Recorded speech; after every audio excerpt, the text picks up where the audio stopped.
Thanks. Tonight, Wisconsin Department of Transportation officials opened the floor to drivers and neighbors with new details on what the Beltline could look like years from now. The DOT held a virtual public meeting to walk through its long-term plans.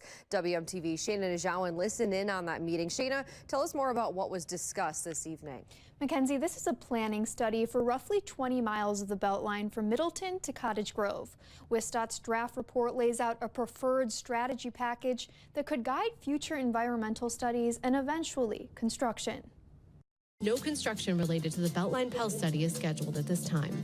For now, the Madison Beltline isn't changing, but the blueprint for its future is. With input from the agencies, local municipalities, and stakeholders, 12 Beltline Pell objectives were also developed. Thursday's meeting gave drivers a clearer look at possible long-term changes, from new crossings and transit upgrades to whether the flex lane gets extended. But much of the conversation focused on what could happen before any major project moves forward. There are some interim and spot improvements that are identified in the Pell summary report.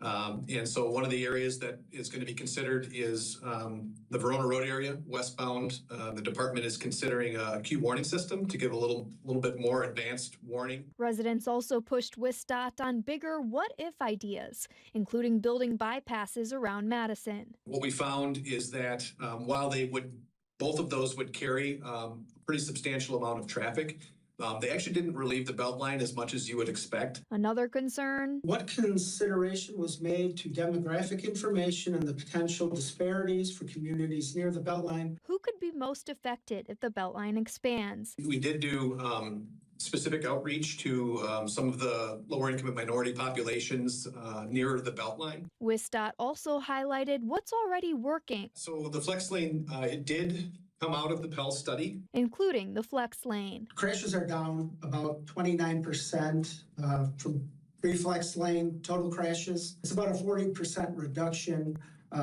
in time. Future environmental studies will determine which options move forward, starting with the Western Beltline in Verona Road area later this decade. NEPA typically takes 2 to 3 years, perhaps more. And then design needs to occur, right-of-way acquisition. So you're looking several years out before construction would likely occur.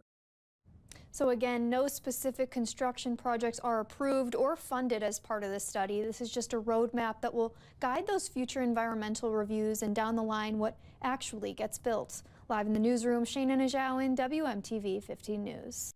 Shayna, thank you. If you drive the Beltline and want to weigh in on flex lane extensions, added lanes, or more bike and transit connections, you can review the draft report and submit any comments online through mid-January.